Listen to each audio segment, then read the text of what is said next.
저는 이제 더 하락하지 않겠다라고 보는 이제 가장 큰 이유는 분양가는 오르는데 매매 가격이 떨어진다. 이거는 사실 힘들어요. 뭐 금리가 너무 높다 보니까 동반 하락했고 조금씩은 회복되고 있는 상황이기 때문에 가격이 오르려면 두 가지 이유밖에 없습니다. 수요가 증가하거나 공급이 감소하는 거예요. 어디도 금리하고 경제 상황이 없어요. 금리가 인하돼도요. 수요가 증가하지 않으면 집값은 안 오릅니다. 반박이 있나요? 여기서?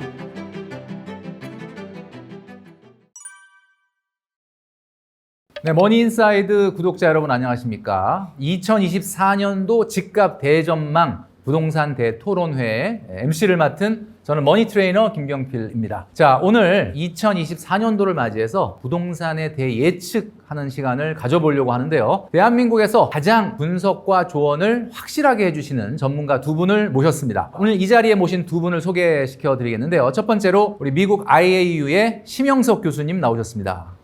감사합니다. 안녕하십니까. 네, 나와주셔서 감사하고요. 자, 그 다음에 광순의 복덕방의 이광수 대표님 나오셨습니다. 안녕하세요. 자, 이제 본격적으로 시작하기 전에 우리가 지난해를 안 돌아볼 수가 없을 것 같습니다. 2023년도에 부동산 시장 어땠는가? 아마 우리 시청하시는 많은 분들도 아시겠지만 2023년도를 돌아본다면 뭐 상반기에는 2022년도 하락을 멈추고 좀 상승 반전하는 분위기가 있었어요. 자, 그런데 하반기에 다시 좀 하락으로 반전되는 분위기. 서울 아파트의 매물이 1년 사이에 2만 채 이상 늘었다라는 보도가 있었습니다. 그리고 부동산 빅데이터 업체인 아실이 발표한 자료에 의하면 말이죠. 지금 서울의 부동산의 매물은 7만 채가 넘는다. 보통 전년 대비해서 한 2만 4천 채 정도 늘어났다. 이걸 보면은 현재 분위기로는 어쨌든 팔 사람이 살 사람보다는 좀 훨씬 많은 게 아닌가. 약간 이런 분위기였는데 이광수 대표님, 어떻게 작년도 2023년도에 대한민국 부동산 가격 얼마나 떨어진 건가요? 사실 2023년만 보면 네. 부동산 가격이 떨어진 게 아니고 올랐습니다. 아, 그래요? 아, 전체적으로 보면. 그렇죠. 실거래가 기준으로 보면. 그러니까 저희는 거래된 걸 중요하게 생각하지 뭐 지수라든가 이건 사실 큰 의미 없다고 보거든요. 뭐 평균 상승률, 하락률 이런 것보다. 그렇죠. 그래서 이제는 거래된 아파트를 기준으로 하면 가격이 올랐다. 그리고 또 하나 2022년도에 워낙 거래량이 감소했었는데 네. 거래량도 증가하면서 가격이 올랐다고 그렇게 평가할 수 있죠. 근데 왜 일반적으로 우리가 봤을 때는 2023년도 하반기서부터 굉장히 좀 하락세가 지속되면서 이렇게 좀 아파트 가격이 많이 떨어진다라는 느끼는 이유는 뭘까요? 그러니까 떨어졌는데 빈번히 거래를 안 하기 때문에 예를 들어서 막 최근에 민감한 변화들에 대해서 추세적으로 따라가지 못하는 거죠. 그런데 중요한 게 뭐냐면 2023년도에 그러면 가격이 왜 올랐냐는 거예요.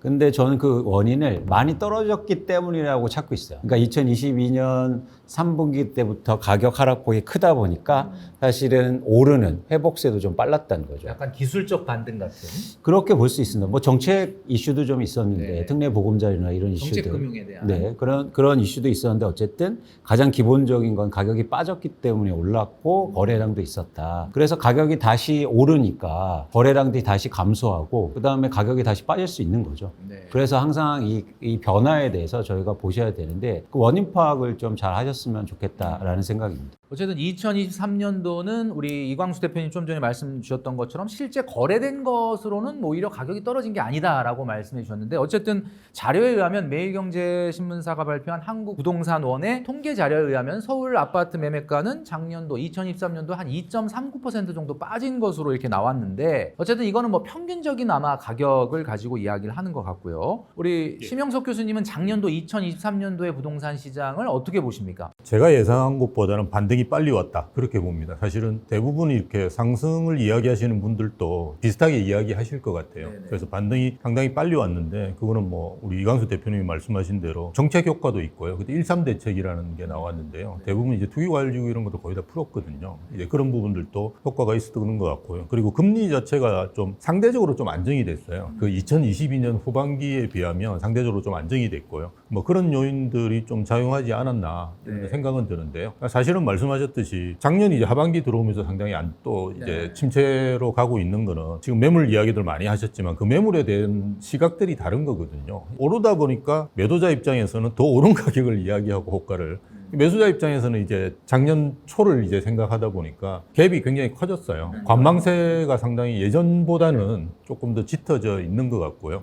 그래서 지금 좀 특징적인 거는 좀 뭐 뒤에서도 말씀드리겠지만 매매 가격은 올해 들어서도 한 1, 2%인가 정도 떨어졌어요. 누적으로 보면. 근데 전세 가격 같은 경우는 한 0.2% 정도 한국 부동산원 기준으로 보면 좀 오르고 있거든요. 그래서 전세 가격 오름세들을 조금 유심히 볼 필요는 있겠다.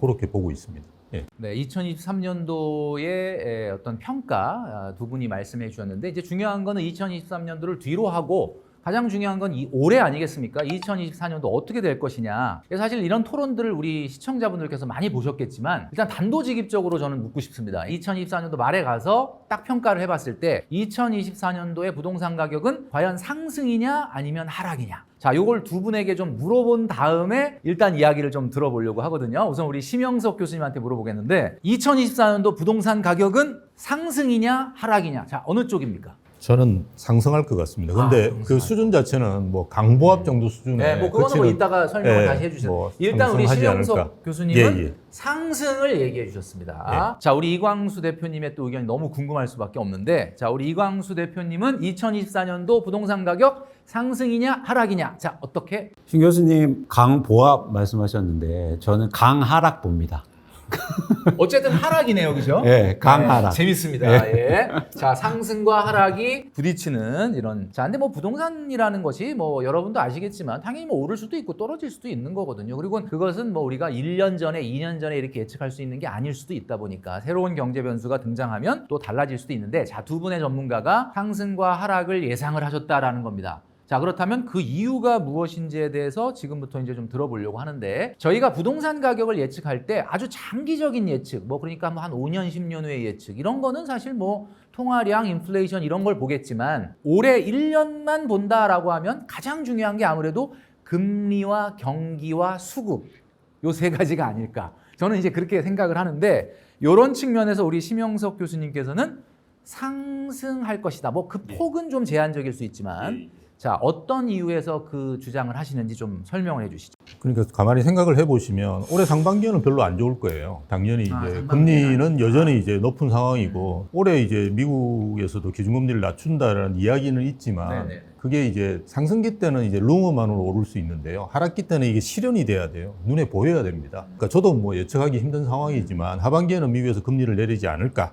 물론 이제 그 폭은 적지만 경제는 심리거든요. 그래서 돌아섰다라는 게 눈에 보인다는 사실이 중요하고요. 그 다음에 이제 경기 상황도 저희가 좀 예측해 볼 필요가 있는데요. 사실은 지금 별로 안 좋습니다. 근데 백화점 가보면 그렇게 사람이 많은데 왜 안 좋다고 하는지 저도 잘 모르겠는데요. 지금 우리나라 경기를 볼 때 뭘 봐야 되느냐 그러면 수출이 사실은 선행지표입니다. 지금 수출은 이제 10월 달이 바닥이었고요, 작년 10월. 예, 그렇게 해서 올라오고 있고 실제로 반도체와 자동차가 가장 중요한 수출 품목인데요. 그게 지금 어쨌든 상향하고 있어요. 물론 뭐 또 떨어질 수도 있겠죠. 그렇지만 어쨌든 이런 그 경기의 추이 같은 것도 상당히 좀 서서히 이렇게 움직이는 측면이 있거든요. 그래서 그런 상황, 그리고 말씀하셨던 이제 입주 물량, 요 세 가지를 우리가 볼 필요가 있거든요. 그래서 입주 물량 같은 경우는 뭐 여러 가지 이야기가 있지만 제가 볼 때 서울의 아파트 입주 물량이 제일 중요한데요. 이게 지금 만 세대 초반입니다. 뭐 여러 개 발표하는 기관에서 조금씩 다르긴 한데요.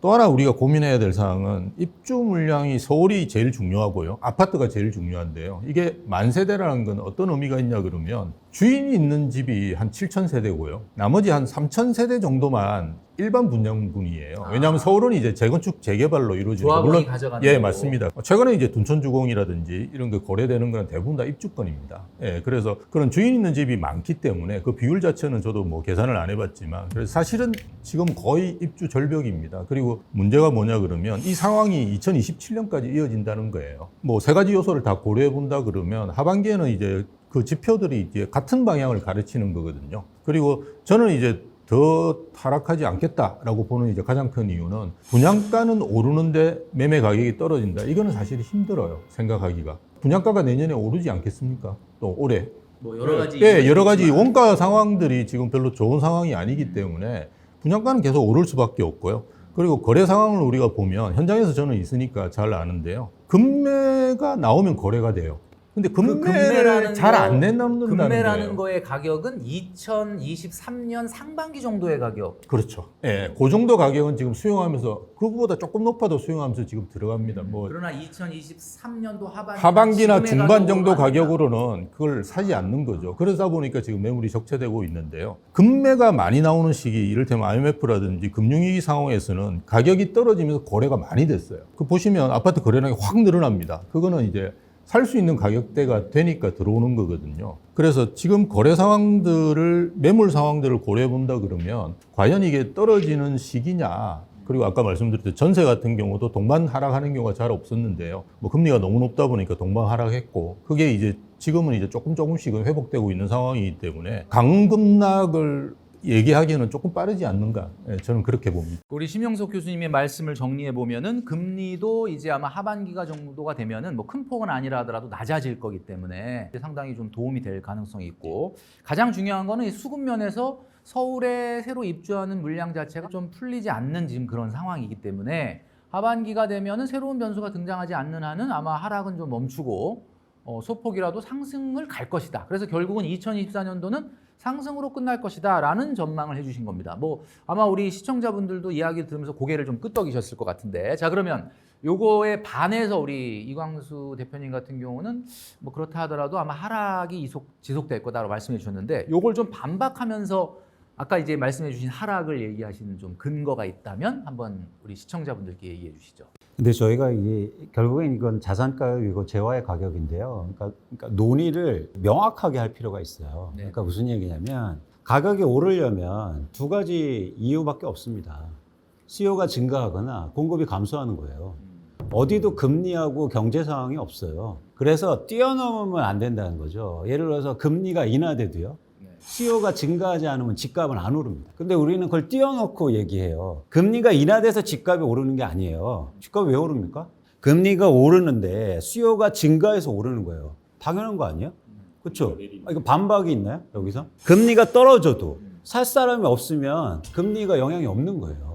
근데 우리는 자꾸 이상한 생각을 갖고 있어요. 금리가 인하되면 집값이 오를 것이다. 아닙니다. 금리가 떨어져도 집값이 안 오를 수 있다는 걸 꼭 아셔야 돼요. 그게 대표적으로 2012년부터 2013년, 14년이었어요. 네. 경기가 안 좋아서 금리가 내리는데 집을 안 사요. 그러니까 집값이 안 올라요. 네. 그때 주택담보대출가 7%에서 3%로 떨어졌거든요. 근데 왜 안 샀습니까? 수요가 안 붙기 때문에요. 아무리 수출이 잘 돼도요. 삼성전자만 좋은 거지 그게 수요를 이뤄져야 된다고요. 금리에 대해서 저희가 너무 민감하게 이렇게 연결시키면 안 되고 꼭 그 과정을 얘기해야 된다. 그래서 제가 여쭤보고 싶은 거예요. 금리가 인하되면 집값이 왜 오르는 겁니까? 자, 제가 말씀을 몇 가지 드릴게요. 이제 금리 하나의 변수로 해서 집값은 움직이지 않고요. 여러 가지 이제 제가 말씀드렸던 것도 경기, 금리, 뭐 입주 물량 이런 걸 다 말씀드렸잖아요. 그리고 금방 우리 이광수 대표님이 말씀하셨던 금융위기 상황은 이게 금리가 떨어져도 안 사죠. 지금 수요가 없어서 집을 안 사는 게 아닙니다. 가격이 안 맞아서 안 사는 거예요. 근데 그 가격 안 맞는 수준이 한 10% 정도 돼요. 최근에 이제 의미가 있는 거래들이 일어난 데가 어디냐 그러면 성파구입니다. 잠실 쪽에 엘리트라고 이런 아파트가 사실은 제일 먼저 반등을 했어요. 그러니까 그분들도 대기하고 있는 거예요. 수요는. 근데 그러니까 어떠한 생각하는 그 가격선에 가격대를 생각하는 가까워지면은 거예요. 반등을 네, 한다. 그 가격대가 맞춰지면 수요가 들어오는 겁니다. 근데 지금 그 가격대가 서로 안 맞는다는 거예요. 그래서 수요가 없다라고 이야기하는 게 아니고요. 수요는 누적되면서 그걸 지켜보고 있는 거죠. 그래서 그 적정 가격에 다시 오든지 아니면 수요가 그 높은 가격을 받아들이는지 하면 또 거래가 나올 수가 있는 거지. 수요가 없다! 이렇게 이야기하시면 그건 굉장히 위험한 생각이에요. 제가 일단 두 예. 가지인데 질문을 드렸잖아요. 금리가 인하되면 왜 집값이 오르냐고요. 그 질문에 답. 아니 그러니까 금리가 아니 예전에는 금리가 올라서 집값이 오르는 경우도 있었어요. 금리하고 집값은 그 동조화가 안 됐었어요. 그런데 지금은 많은 이제 부동산 상품이 대출을 끼고 있거든요. 예전에는 전세 가격 같은 경우도 대부분 이건 자기 자본이에요. 근데 지금은 전세가 먼저 이제 흐트러진 이유도 이게 타인 자본이거든요. 지금 대부분. 그러니까 금리에 굉장히 민감하게 반응을 할 수밖에 없죠. 그러니까 금리가 내려가면 뭐 집값이 오를 수 있는 환경이 조성이 되니까 집값이 오르는 거예요. 말씀을 들어보면은 심영석 교수님 상승론에는 특정한 가격대가 있는데 그 가격대에 가까워지게 되면은 수요가 나타나기 때문에 상승이 있다. 자, 그러면 그 얘기는 2024년도 상승이라는 게 이 올해 상반기에 조금 하락이 있는 걸 전제로 한 상승을 얘기하시는 거다라는 걸로 전 들리거든요. 그렇게 따지면은 실제로 2024년도에 말에 갔을 때 아, 올해 아파트 가격 좀 올랐네라는 거는 결국 2023년도 말 가격보다는 좀 오른다라는 그 얘기신 거죠. 그렇죠. 원래 상승률이라는 게 연간 상승률을 이야기하는 거니까요.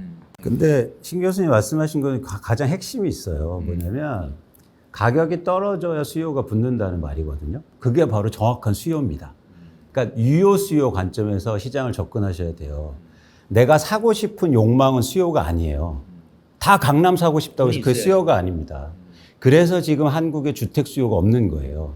그 가격을 감당해낼 만한 실수요와 투자 수요가 많지 않아요. 그렇기 때문에 지금 수요가 감소하니까 거래량이 줄고 있는 거거든요. 그래서 이 시장이 근원적으로 회복하기 제가 말씀드렸죠. 가격이 떨어져야 돼요. 가격이 떨어지니까 최근에 2023년도에 가격이 그래서 송파구가 가장 많이 오른 겁니다. 왜요? 송파구가 가장 많이 빠졌으니까. 그래서 저희가 지금 부동산 시장을 할 때 꼭 수요를 얘기할 땐 유효 수요 관점에서 얘기를 하셨으면 좋겠다는 거예요. 그래서 이런 말이 가장 틀려요. 뭐냐면 이런 말 하잖아요. 강남이 다 살고 싶죠. 그래서 강남 집값은 안 빠져요. 이게 말이 됩니까? 사고 싶은 거하고요. 살 수 있는 수요는 엄연히 다르고 시장을 움직이는 수요는 살 수 있는 수요여야 돼요. 두 번째는 아까 입주 물량을 얘기하셨는데 집값을 결정하는 공급은요. 매도 공급이에요. 짓는 공급이 아니고요. 내가 집을 사러 갔는데 건설사가 짓는 아파트를 사는 경우는 그냥 분양받는 거잖아요. 사는 아파트는 대부분 뭡니까? 누군가 갖고 있는 아파트잖아요. 시장의 가격을 결정하는 공급은 매도 물량이란 말이에요. 근데 매도 물량이 4만 가구에서 7만 가구 증가했습니다. 근데 처음 내놓을 때부터 가격을 낮춰서 내주는 사람은 없어요. 살 사람 없다고. 그래서 호가는 높여서 내놔요. 근데 안 팔리게 되겠죠. 안 팔리잖아요. 거래가 안 되면. 그러면 급한 사람도 가격을 내릴 거 아닙니까? 그러면서 거래가 되잖아요. 그래서 1차적으로 매물의 증가는 시장의 하락을 예상하는 그러니까 아주 뚜렷한 신호예요. 아니, 생각해 보세요. 어떤 집을 삽니까? 누군가 갖고 있는 집이잖아요. 근데 파는 사람들이 시장에 많아져. 그럼 공급이 많아지는 거 아닌가요? 근데 우리가 또 입주 물량은 사실은 전세 가격 상승으로 영향을 미칠 수 있죠. 근데 수도권 전체로 보셔야 돼요. 자꾸 서울만 얘기면 안 돼. 서울에서 인구가 계속 수도권으로 가잖아요. 근데 수도권의 입주 물량은 줄지 않습니다. 그런 차원에서는 사실은 제가 말씀드렸죠. 가격이 비싸서 유효 수요가 감소하고 있고, 즉 공급이 증가한다. 어떤 공급? 집을 들고 있는 사람들이 팔고 있는 공급. 그럼 수요가 감소하고 공급이 증가하는데 집값이 왜 안 빠집니까? 금리도 중요한 요소긴 한데 지금 한국의 집값이 감당해낼 수 있는 수요가 아니에요. 그리고 올해부터 스트레스 DSR이라든지 아니면 가계대출에도 규제가 들어와요. 그래서 집값은 이렇게 비싼데 금리 낮춰준다고 해서 대출은 어디서 일으킵니까? 내가 지금 소득이 안 받쳐주는데? 그러니까 근원적인 한계점을 지금 노출하고 있다고요. 대한민국의 부동산 시장이. 더 이상 살 사람이 없으니까 그럼 신혼부부 사라고 해서 신혼부부 대출을 해주고 더 살 사람 없으면 이제는 20대 대출이 나올 거예요. 신생아 대출 해주고. 예, 20대 대출 나올 거예요. 언제까지 그렇게 갈 수는 없다. 그러니까 빚으로 이 가격이 이루어졌기 때문에 사실은 충분하게 떨어지지 않는 이상 수요가 받쳐주기 힘들다는 거죠. 그러니까 금리가 올해 예상되는 정도의 뭐 미국 같은 경우 한 1.75 정도, 우리나라 같은 경우 그보다 훨씬 더 낮을 가능성이 있는데 그런 정도 상황에서는 금리가 집값을 움직이는 큰 최대 변수가 되긴 좀 어렵다라는 예상을 우리 이광수 대표님이 얘기해 주셨고, 그다음에 이제 심영석 교수님은 그렇다 하더라도 금리 외에도 경기가 뭐 회복되는 어떤 부분, 그다음에 아까 이제 수급에 대한 거에서 조금 두 분의 의견이 달라요. 이제 여기는 신규 공급에 대한 수급을 얘기하신 거고, 우리 이광수 대표님은 결국 공급이라는 건 파는 사람에 대한 건 매도 공급이 더 중요한 거다 이렇게 말씀해 주셨는데, 조금 더 짚고 넘어가야 될 이야기가 있는데 건설사들의 부실화 문제입니다. 자, 이게 우리 주택 시장에 어떤 영향을 줄 거냐. 대한민국의 지금 그 PF 대출 부실 문제가 작년 2023년 9월 말 기준으로 우리나라 PF의 규모는 134조 원 정도 된다라고 하고요. 이 문제가 얼마나 심각하냐. 이복현 금감원장이 얼마 전에 이 문제를 해결하지 않고서는 이제 안 된다라고 어떻게 보면 이 속도감 있게 이 부실화 문제를 빨리 제거해야 된다 이런 이야기를 했었는데, 여기서 두 분께 잠깐 요 문제를 한번 짚고 넘어가야 될 것 같습니다. 우리나라의 그 건설사들의 부실화 문제, 건설사를 어떻게든 살려내야 된다라는 쪽이냐, 아니면 그냥 망하더라도 쓰러지게 내버려 둬야 된다라는 쪽이냐. 자, 이거 가지고도 상당히 의견이 이 인터넷상에서도 굉장히 팽팽한 것으로 보여지는데 교수님 같은 경우는 어떻게 보십니까? 이거는 아마 비슷한 의견이실 거예요. 이건 뭐 옥석 가리기를 해야 된다라고 봐요. 그래서 사업장 중에 이게 살아남을 사업장이 있거든요. 그런 거는 빨리빨리 필요한 자금을 지원하고요. 아닌 것들은 정리를 해야죠. 그래서 이게 대부분이 이제 부실은 털고 가야 된다. 그렇죠. 미분양의 문제라고 보는데요. 이게 뭐 지방에 많습니다. 아시다시피. 뭐 이런 것들은 옥석 가리기를 해서 해야 되는데 사실은 이게 작년부터 계속 문제가 됐는데 아직까지도 진행이 안 되다 보니까 이제 뭐 금강원장이나 이런 분들이 조금 뭐 불러가지고 짜증도 내고 했다고 하는데요. 근데 제일 중요한 건 이게 이제 금융의 문제로 전이되지 않도록 하는 게 제일 중요하거든요. 그래서 이거는 뭐 그렇게 해야 되는데요. 이게 또 심리적으로 상당히 사람들한테 안 좋아요. 아시다시피. 뭐 무너지고 이런 게 좋은 이야기 있겠습니까? 근데 우리가 이번에 좀 짚어야 될 사항은 우리나라 PF가 좀 기형적이에요. 그러니까 이게 PF라는 거는 프로젝트의 그 사업성을 가지고 돈을 빌려주는 건데 우리나라 은행이 그걸 할 수 있는 역량이 없어요.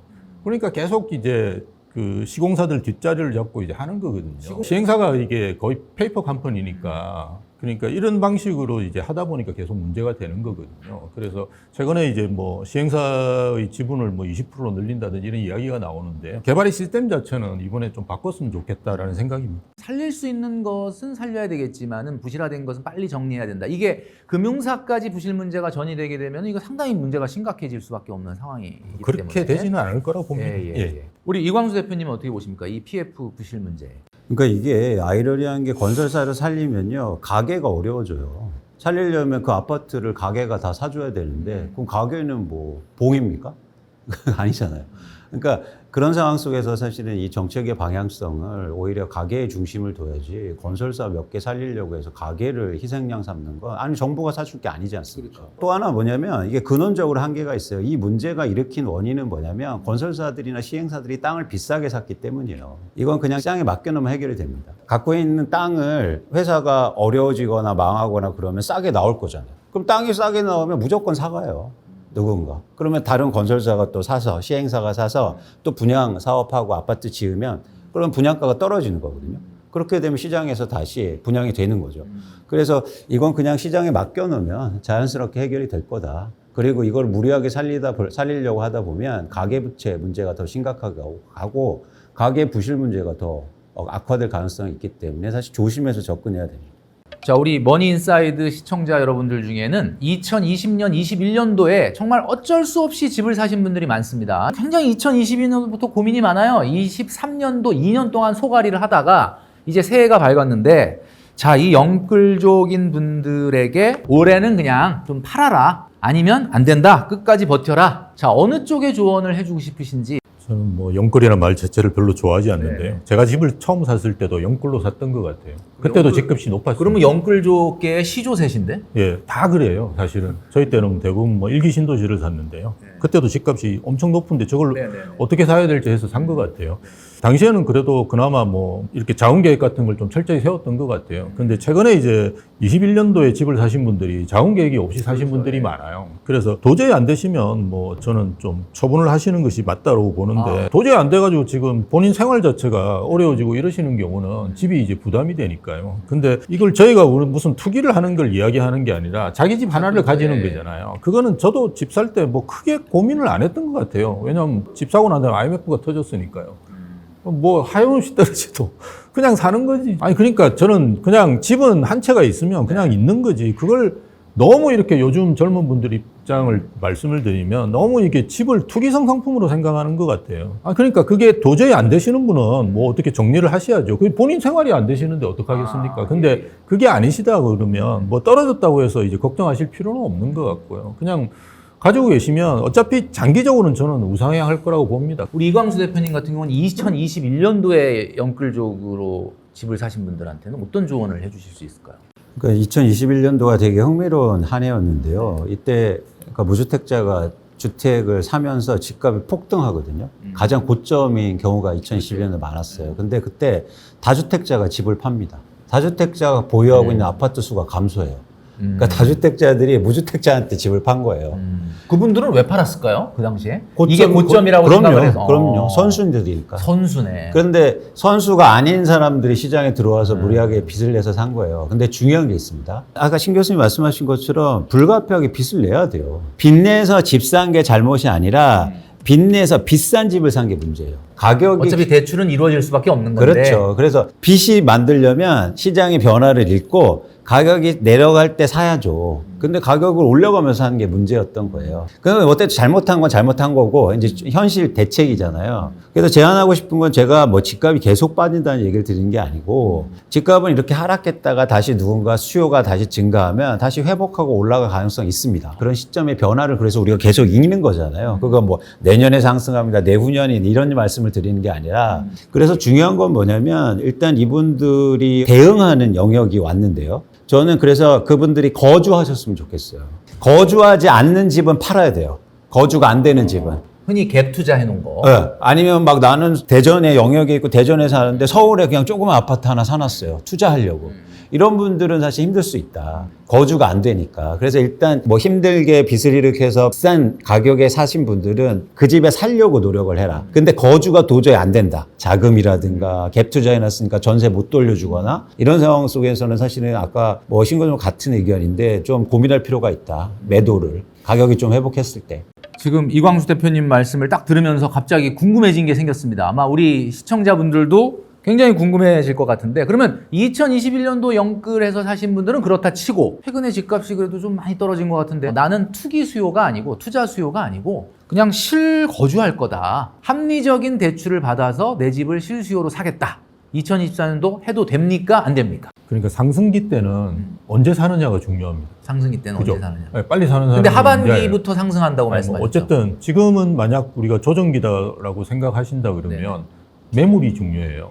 그러니까 금매가 나오시면 금매. 사시면 됩니다. 시기적으로 차이가 있는데요. 한 10% 정도 돼도 금매라고 주거 선호 지역 같은 경우는 한 10%만 직전 돼도 호가 대비 한 10% 정도. 예, 그 정도만 돼도 금매라고 볼 수 있고요. 또는 이제 주거 선호 지역이 아닌 데는 좀 더 보셔야 되겠죠. 한 15%. 예, 왜냐하면 그거는 이제 수요 공급 자체가 좀 다르니까요. 그래서 금매를 잡으실 수 있으면 지금 사셔도 돼요. 조정기라 하더라도 금매를 맞습니다. 잡을 수 있으면 상관없다. 그래서 저는 금매를 그러니까 매물을 잘 선택하실 수 있으면 뭐 그건 지금 사시더라도 왜냐하면 그 이하로 떨어지지 않을 거니까. 예, 그래서 그런 방식으로 좀 고민하시는 게 더 좋지 않을까. 만약에 상승 반전이 살짝 시작되는 시기다 그러면은 그냥 그 가격에 사도 됩니까? 상승 반전될 때는 빨리 사야 되는데요. 우리가 계속 상승이냐 하락이냐 이야기를 하지만 그거는 사실은 저희도 이야기를 하면서 저도 생각하는 게 뭐냐 그러면 이건 신의 영역인데 제가 이야기하고 있다라고 생각이 들어요. 그건 아무도 모릅니다. 언제 우리가 오르느냐 언제 떨어지느냐를 알 수 있는 분들은 없어요. 사실은 뭐 나와가지고 막 이야기하지만 믿지 마시고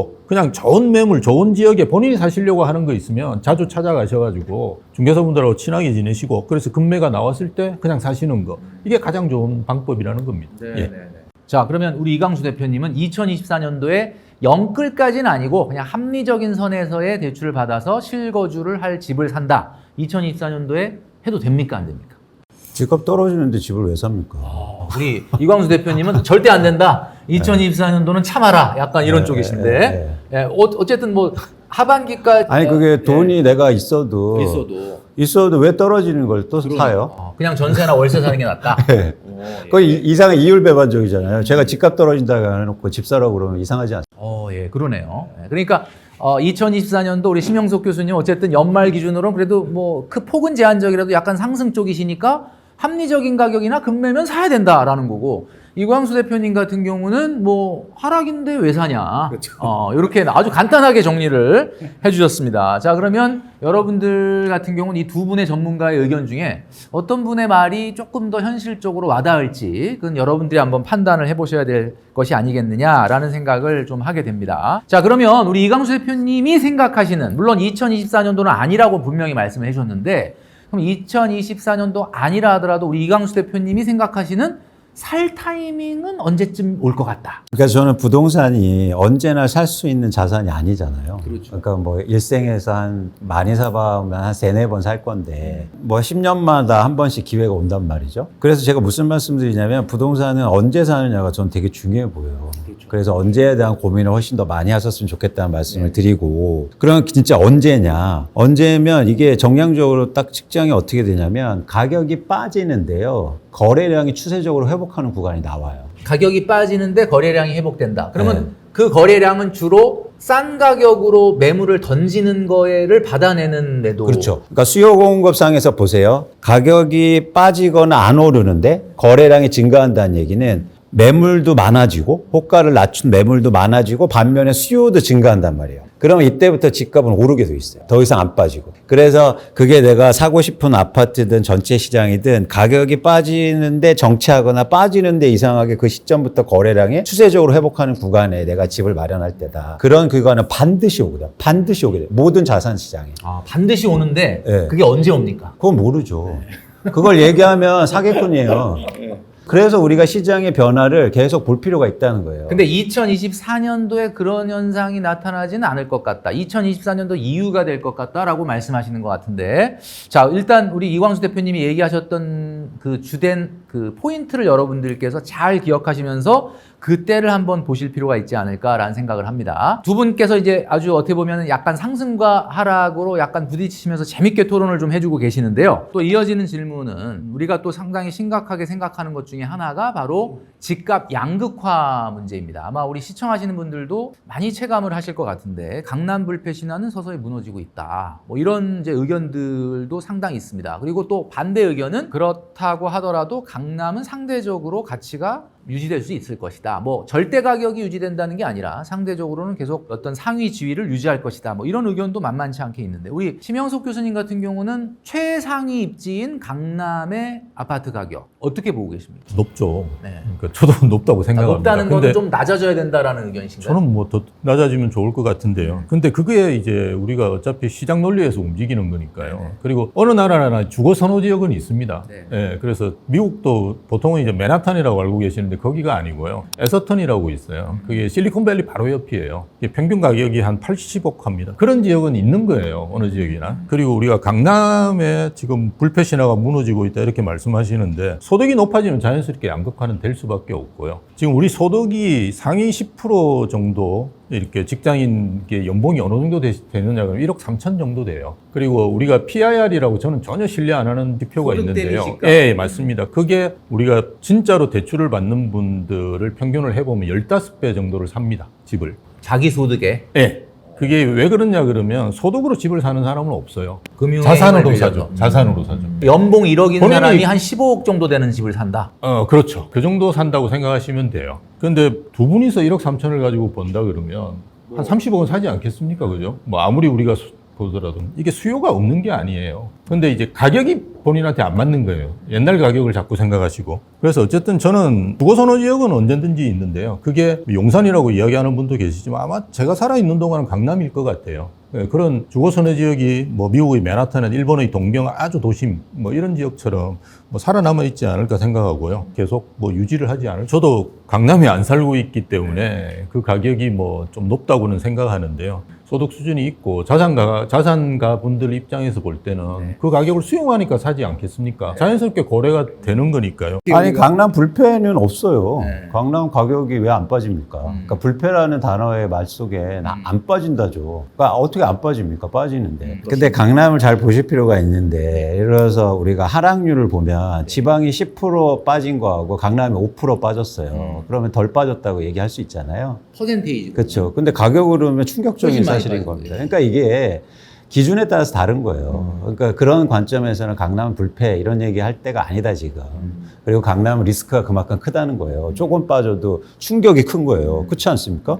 20억, 30억짜리가 5%안 빠져도 뭐 1억 5천, 2억씩 빠지는 거잖아요. 그죠? 그런 상황 속에서는 사실 강남이 가격이 변동성이 크면 클수록 위험하다는 얘기를 드리고 싶은 거고, 또 하나 뭐냐면 강남에서 구별하실 필요가 있어요. 아까 교수님 말씀하신 것처럼 주거에 막 고가 집이 있고 이런 지역의 공통점은 자가 점유율이 높아야 돼요.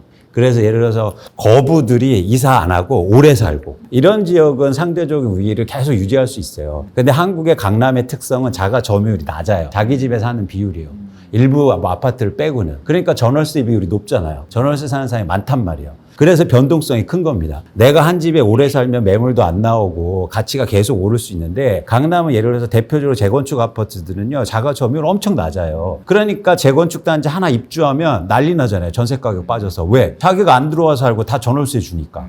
그렇죠? 그런 관점에서 한국의 강남이라는 지역이 다른 나라들의 주거 그렇게 막 고가 주택의 지역하고는 좀 다른 특성이 있다. 그래서 변동성이 크다는 점을 항상 유의하실 필요가 있는 겁니다. 관련해가지고 말씀을 좀 드리면은 이제 좀 전에 우리 이광수 대표님이 얘기하셨던 것처럼 강남이 이제 전월세 비중이 좀 낮지 않다. 본인이 집주인이 사는 분들도 있겠지만은 전월세를 많이 줬다는 얘기는 결국 투자 수요라는 거 아니겠습니까? 그러니까 본인이 실거주 수요도 물론 있겠지만 그거는 제가 좀 지적을 좀 해야 되는데요. 우리나라 자가 보유율이 한 60% 되고요.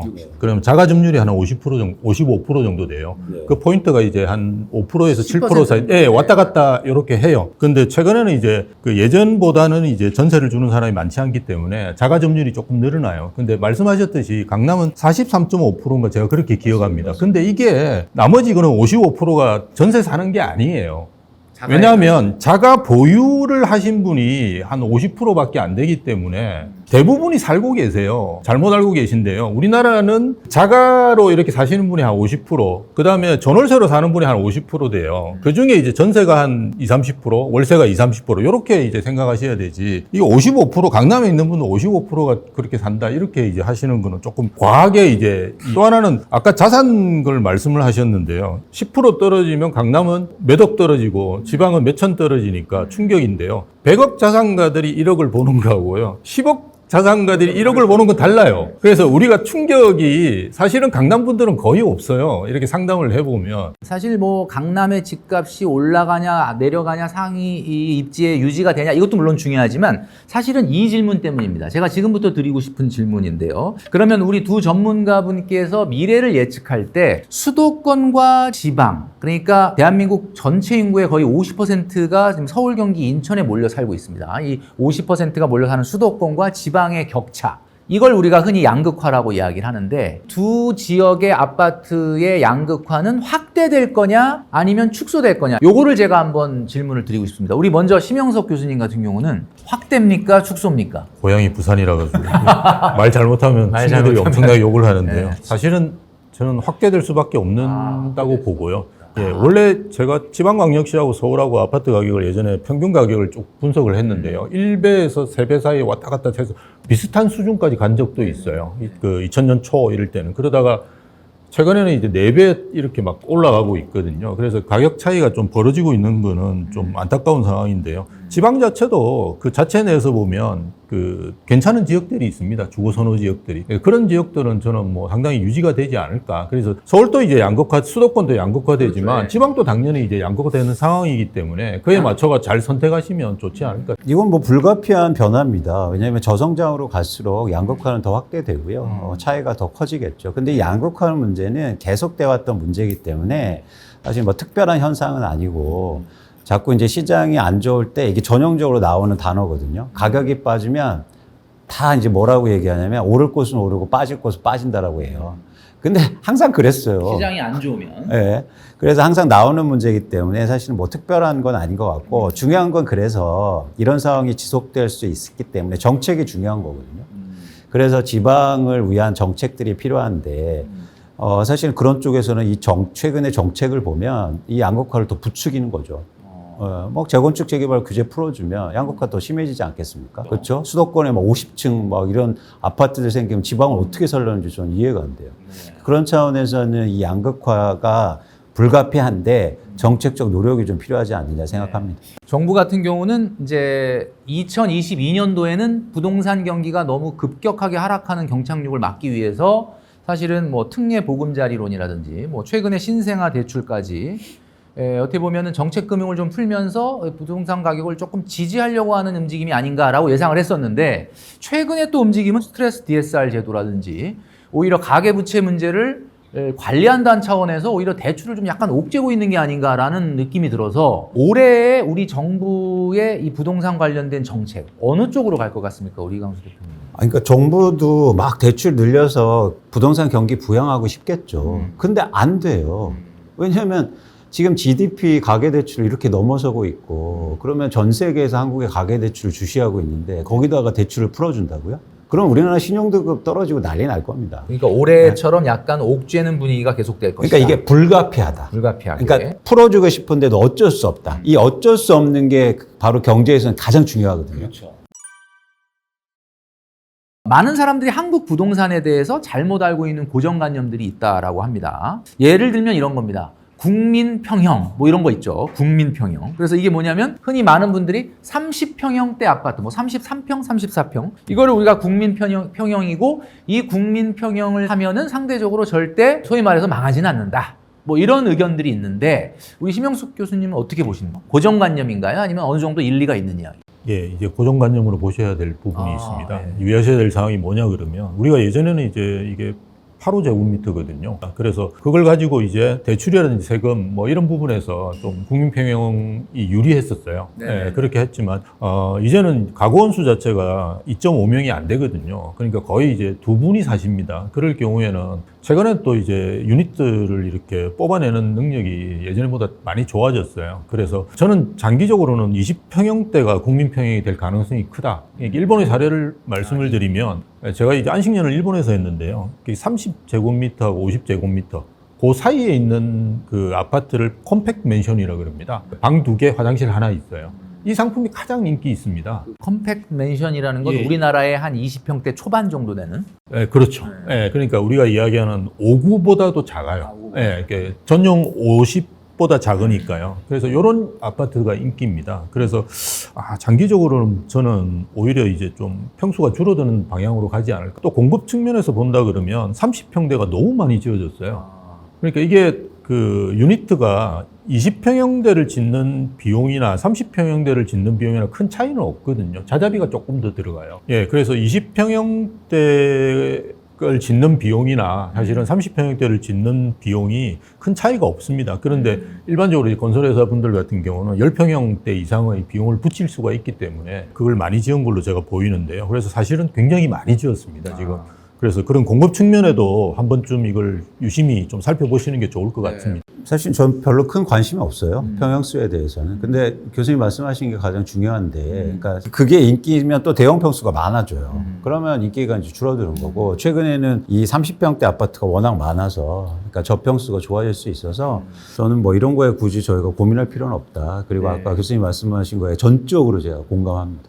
자, 우리가 고정관념으로 갖고 있는 평형에 대한 것은 사실 30평형대가 국민평형이라서 계속해서 그 상대적 그 우위를 가져가기는 좀 쉽지 않을 수도 있다. 좀 시대가 바뀌는 거에 따라서 좀 다르게 생각해야 될 필요가 있다라는 말씀을 주셨습니다. 자, 우리 두 분 전문가를 모셨는데 오늘 이야기 나누면서 부동산 시장을 앞으로 우리가 판단할 때 당연히 수요자 입장에서 판단을 해야 되겠죠. 무주택자분들이 지금 많이 시청을 하고 계실 거라고 보는데 어떤 것을 가장 중요하게 생각하고 봐야 되느냐. 그 포인트가 뭐냐라는 거죠. 앞으로 내가 집을 산다라고 할 때 가장 꼼꼼하게 봐야 될 지표라든지 변화가 무엇인지를 두 전문가한테 좀 여쭙고 싶습니다. 우리 심영석 교수님은 어떤 거를 봐야 될까요? 그러니까 금리를 우리가 이야기 많이 했지만 이게 금리가 어쨌든 낮아지면은 집값이 그럼요. 상승할 가능성은 있는 예, 금리가 낮아지면 아까 말씀드렸듯이 뭐 집값이 상승한다 이거보다는 경제 전체적으로 좀 활력이 생깁니다. 그게 이제 여러 가지 그 환경을 조성하니까요. 그렇지만 통화량도 되게 중요합니다. 그래서 우리가 광해 통화량 M2라고 하는데요. 이게 이제 늘고 있느냐 줄고 있느냐 이런 걸 보시는 게 중요하고요. 그다음 뭐 경기 상황. 어쨌든 우리가 소득이 늘어야지 집을 살 수 있으니까요. 경기 상황도 중요하고요. 그다음에 입주 물량. 입주 물량 중에는 이제 서울이라든지 이런 지역의 이제 아파트 그거를 좀 유심히 보시면 좋을 것 같습니다. 나머지 이제 개별적으로 이제 상품 고르시는 거는 각 현장 방문하셔가지고 판단하셔야 될 부분인 것 같고요. 유광수 대표님은 이제 집을 앞으로 사야 되겠다라고 마음 먹고 있는 분들한테 시장을 어떤 관점으로 보는 것이 가장 좋은지 좀 한번 조언을 해주시죠. 그러니까 이 자산 시장이 한국의 부동산 시장이 최근 들어서 더 빠르게 변화하는 이유는 투자화돼 있기 때문이에요. 그래서 이게 실거주하거나 실제 공급되는 걸로 가격이 결정되지 않아요. 투자로 누군가 사고 또 투자로 매물을 걷어들였다가 내놓다가 뭐 이런 반복되면서 변동성이 되게 커진 거거든요. 그런데 이 투자 시장에서 가장 중요한 건 가격을 결정하는 건 수요입니다. 수요. 그러니까 예를 들면 삼성전자 주식은 그러니까 주식 시장은 투자로만 이루어졌잖아요. 근데 삼성전자 주식은 더 이상 공급이 안 돼요. 그렇죠? 근데 삼성전자 주가가 왜 빠집니까? 공급이 안 살려는 되는. 사람이 없으니까. 그렇습니다. 그게 핵심이거든요. 투자 시장에 그래서 가격 결정하는 사람들이 수요예요. 수요자예요. 수요가 없으면 가격은 빠지게 되고 아무리 공급이 줄어도 그럴 수밖에 없다는 걸 꼭 아셔야 된다. 그런 입장에서는 가장 중요한 지표는 거래량이에요. 거래가 많아져야 수요가 시장에 있는다는 얘기거든요. 그러니까 이럴 때가 가장 안 좋은 거예요. 거래량이 떨어지는데 가격이 오를 때. 이거 가장 위험한 시장이고 2021년도가 그랬거든요. 그렇기 때문에 사실 여러분들이 가장 중요하게 보는 지표는 거래량이다. 거래량을 보시면서 내 집 마련의 계획도 세우시고 시장을 판단하셨으면 좋겠다는 말씀을 드리고 싶습니다. 자, 두 분께 마지막으로 이 질문을 좀 드려보려고 합니다. 장기적으로 시장을 봤을 때 그러면 결국은 어차피 아파트 주택 가격은 상승하는 거냐? 아니다. 장기적으로도 뭐 일본처럼 하락할 수가 있다. 어느 쪽인지의 전망을 두 분께 좀 여쭤보도록 하겠습니다. 우리 심영석 교수님한테 여쭤본다면 집값은 결국 장기적으로 우상향한다? 안 한다? 어느 쪽이십니까? 뭐 저는 당분간은 우상향한다고 보고요. 아, 당분간. 당분간이 언제까지를 얘기해요? 그거는 사실 저도 명확하게 말씀드리기 힘든 게 그 부동산이랑 주택시장이라는 거는 주기가 있습니다. 그래서 제가 예측하는 부분에서는 이제 공급이 없는, 신규 공급이 없는 2027년까지는 어쨌든 뭐 반등을 하면서 우상향하지 않을까. 그 이제 폭은 이제 어떻게 우리가 좀 살펴봐야 되겠지만 그럴 거라고 보는데요. 그 이유는 이제 자산 시장이라는 거는 어차피 소득 증가이나 물가 상승률 수준에서 오르는 게 정상입니다. 그게 떨어질 수가 없어요. 아까 말씀드렸듯이 일본처럼 우리가 디플레이션이 있지 않는 한. 예. 원가 일본 같은 경우는 여러분 상상하기 힘든데요. 30년 전 월급을 받고 있어요. 그러니까 그런 나라하고 우리나라를 비교하는 거는 조금 아닌 것 같고요. 그래서 물가상승률이나 소득 증가율이 오르면 자산 시장은 원가가 오르기 때문에 어차피 올라갈 수밖에 없거든요. 그래서 우상향한다. 놓고 본다면 예. 우리 심영석 교수님은 우상향한다. 자, 우리 이광수 대표님의 말씀이 궁금한데요. 자, 10년 정도를 놓고 봤을 때 장기적으로 우상향 아니면 하락할 때 어떻게 보십니까? 근데 전 장기적이란 말을 제일 싫어해요. We are all dead in the long run. 장기에 모두 죽고 없는데 왜 장기 전망을 하고 있습니까?